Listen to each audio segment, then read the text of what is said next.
Merci de nous recevoir chez vous sur Walf TV. C'est l'heure du journal. Voici les titres. Omar Sarr entendu aujourd'hui à 13h. À l'instant même, le coordonnateur du PDS qui fait face au juge a été placé sous mandat de dépôt depuis le 21 décembre, inculpé pour faux et usage de faux et diffusion de fausses nouvelles. Des militants de l'opposition se mobilisent pour soutenir le maire de Dagana. 112 heures de grève renouvelable et un débrayage de 48 heures décrété respectivement par les élèves et les enseignants du lycée Malick Sy de Thiès.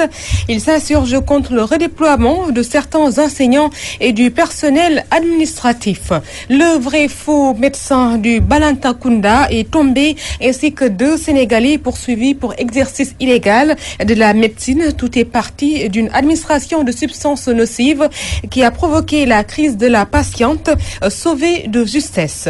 À suivre donc ces titres qui viennent d'être développés, qui seront développés au cours de cette première partie de ce journal qui démarre à l'instant. Bonjour et bienvenue à toutes et à tous.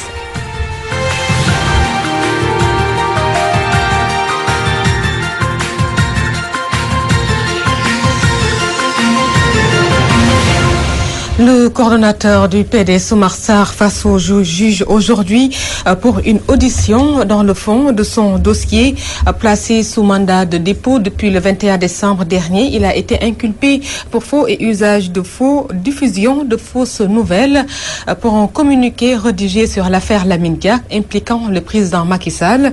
Et pour cette audition, l'opposition a sonné la mobilisation et ont tous été invités à se munir de leur écharpe et de venir témoigner aux députés libéraux toute leur solidarité. Il sera finalement entendu à 13h à l'instant même. Et encore Maman Tandour qui est au tribunal de Dakar pour suivre cette actualité. Lycée Malick Sy de Thiès, les élèves décrètent 112 heures de grève renouvelable. Les enseignants en débrayage pour 48 heures, une manière de protester contre le redéploiement de certains enseignants et des membres du personnel administratif du lycée. Le point avec Gorgui Sambagay. Malick Sy enclenche la bataille pour dire non au redéploiement du personnel enseignant et administratif du lycée. Élèves et professeurs ensemble pour mener le combat. Les lycéens ont ainsi décrété 72 heures de grève renouvelable, 48 heures de débrayage du côté des enseignants. Le grand cadre dirigé par Mamadou Lamine Dianté et le QSEM se unissent pour porter la lutte. À l'issue de l'Assemblée générale au lycée Malick Sy, il a été décidé que l'on refuse systématiquement de prendre les OS de redéploiement. Que tous ceux qui sont redéployés restent dans leur établissement comme si de rien n'était et continuent avec les emplois tant que les censeurs et les principaux leur ont délivré au début de l'année.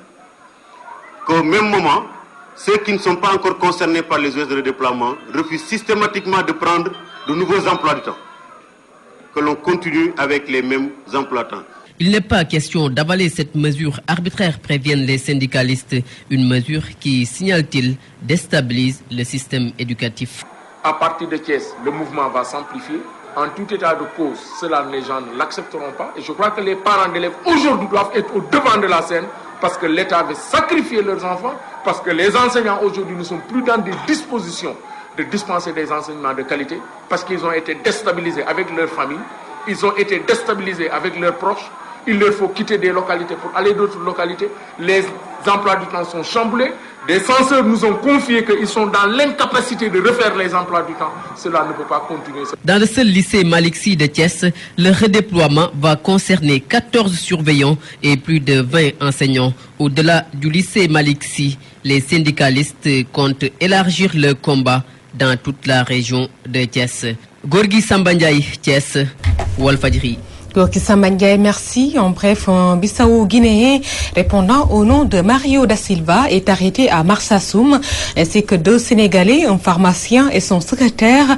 Il est poursuivi pour exercice illégal de la médecine, usurpation de fonctions et administration de substances nocives. Tout est parti d'une prescription faite à une femme qui aurait piqué une crise et qui a été finalement sauvée de justesse au poste de santé de la localité. Interrogé, il affirme avoir suivi une formation aux États-Unis et au moment de son interpellation, aucun document ne justifie sa qualification. Nous y reviendrons avec plus d'amples informations au cours de nos prochaines sessions d'information. Parlons de ce vent de rébellion au sein des collectivités locales. L'intersyndicale qui promet un mois de février de feu annonce un plan d'action dont une marche et une grève dès ce vendredi et lundi prochain pour contraindre l'État à respecter ses engagements dans la mise en œuvre de l'acte 3 de la décentralisation. Les explications avec Théodore Semedo. Les travailleurs des collectivités locales sonnent la révolte contre l'État pour le non-respect de ses engagements pris avec les acteurs sociaux dans le cadre de la mise en œuvre de l'acte 3 de la décentralisation qui, selon eux, a remis en cause tous leurs acquis. Ils annoncent d'ailleurs un plan d'action avec au menu marche, grève générale, entre autres. Cette fonction publique locale tarde. On ne sait pas le pourquoi. Donc, et que le protocole ne nous est pas remis. Deuxièmement, il y a les manquements liés à l'acte 3. Tous ces travailleurs redéployés ne perçoivent plus leur salaire avant le 8. Il y a des travailleurs qui étaient partis à la retraite depuis novembre 2014, décembre 2014. À ce jour, ces travailleurs demeurent sans indemnité de retraite. Ces travailleurs n'ont plus de couverture maladie. La marche est prévue pour le vendredi à 15h. Lundi 25, mardi 26 et mercredi 27, l'intersyndicale va aller en grève pour 112 heures.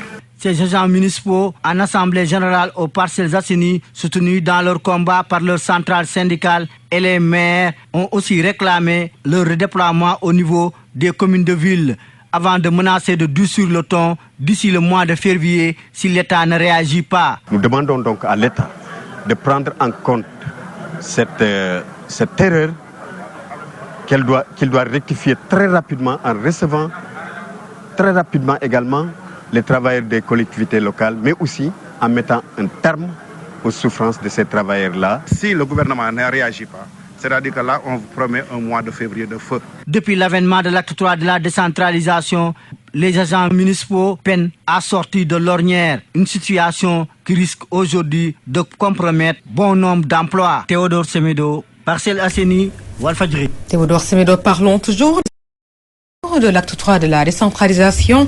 Le maire de la commune des Parcelles Assainies dénonce la politisation du projet par l'État avec des tâtonnements de toutes sortes pilotés par le constitutionnaliste Ismaël Madior Fall au point même de compromettre l'avenir des travailleurs.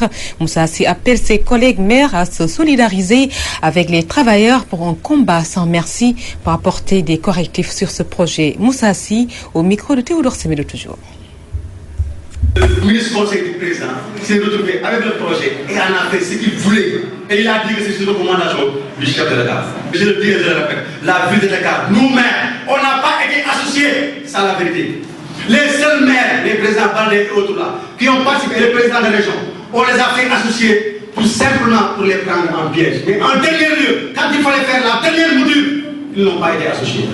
On s'est levé, on a voté la loi à l'Assemblée, on a supprimé les régions. On a amené les nouveaux départements qui sont là, qui sont incapables de payer. Le président Idriss Seck l'a dit. 93 francs pour chaque pièce. Il ne faut même pas payer le salaire. Les départements là. Aucun département ne peut payer le salaire. Rien du tout. Dans de tous, on dit que la réforme est bonne. Elle n'a pas bonne. Elle est très mauvaise. C'est une hérésie l'acte 3. Je le dis et je le répète. Maintenant, il faut une volonté. Et nous pensons que le chef de l'État, qui parle d'émergence, qui parle de l'orienté, doit corriger cette loi-là. S'il ne corrige pas, les conséquences sont là. Les populations sont déjà éveillés, ils sont sensibilisés et ils vivent cela parce que c'est des pères de famille. L'heure est grave, l'État doit réagir. Si l'État ne réagit pas, nous sommes obligés, nous-mêmes, de nous mobiliser derrière l'intersyndicale. Et même si l'intersyndicale est défiante, nous allons nous les mettre à prendre le dossier. On le prend, on le connaît la lutte. C'est ça qui fait. Voilà, on en a marre. Ce que nous voulons, c'est que l'État réagisse. Et l'État, c'est la continuité. C'est le principe de la continuité de l'État. On ne peut pas venir remettre en cause pour des raisons fallacieuses, pour des raisons purement politiciennes, l'État de droit. C'est pas sérieux. Parlons à présent des habitants du quartier Cité Bissap en sit-in pour dénoncer un litige foncier qui les oppose à un promoteur privé. Ces habitants qui estiment être dans leurs droits affirment qu'ils ne quitteront pas les lieux. Biram Maniaï. Un litige foncier oppose un promoteur privé aux habitants de la cité Bissap. Constitués en collectif pour défendre leurs intérêts, ces occupants expriment leur réprobation contre l'ordonnance de référé numéro 1984 autorisant l'expulsion de ces derniers.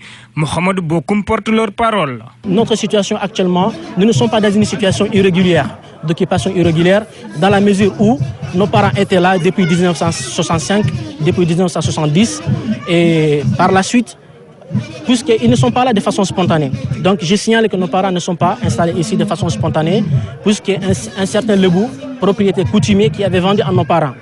Par la suite, lorsque le messieurs est venu revendiquer la propriété, leur expulsion était impossible, du fait de leur nombre important. Par la suite, ils ont trouvé intérêt d'attente en signant une convention d'accord. Ils sont plus d'une quarantaine de familles sommées de quitter les lieux, mais ne cherchant où aller, préfèrent être enterrés dans leur quartier. Il s'agit de 50 familles au total, donc plus de vingtaine de maisons, vous voyez. Donc tous les quartiers se sentent concernés. Nous ne quitterons pas ici, nous ne bougerons pas. C'est la raison pour laquelle nous avons demandé à ce même tribunal de préparer des corbillards, parce que nous sommes là et nous comptons rester ici. Parce que c'est lié et symbolique en même temps, et aussi cela signifie beaucoup pour nous. Nos parents sont nés ici, nos grands-parents sont décédés ici, et nous également, nous allons continuer à vivre ici jusqu'à la fin de nos jours. Ces citoyens ont tout de même saisi les autorités étatiques, mais selon eux, leur préoccupation est sans réponse. Ils interpellent le président de la République à venir à leur secours. Merci Birama Ndiaye, et nous allons parler aussi des habitants de la cité d'Abar à Rufisque Nord qui sont en colère contre le maire Omar Mané, taxé de maire fantôme. Le quartier qui n'a ni eau ni électricité est le repère des malfaiteurs. Nous aurons l'occasion de suivre cet élément de Najib Sagna au cours de nos prochaines éditions. En bref, le collectif Non à l'homosexualité fait face à la presse aujourd'hui, occasion pour la structure qui regroupe plusieurs mouvements de défense des valeurs religieuses de dénoncer les pratiques contre nature et surtout leur impunité. Nous y reviendrons. Voilà, c'est cet élément qui met en terme à cette première partie de ce journal dont je vais tout de suite vous rappeler les grandes lignes. Omar Sarr, entendu aujourd'hui à 13h, le coordonnateur du PDS qui fait face au juge a été placé sous mandat de dépôt depuis le 21 décembre, inculpé pour faux et usage de faux et diffusion de fausses nouvelles. Des militants de l'opposition se mobilisent pour soutenir le maire de Dagana. Nous y reviendrons avec Maman Tanour qui est présente au tribunal de Dakar.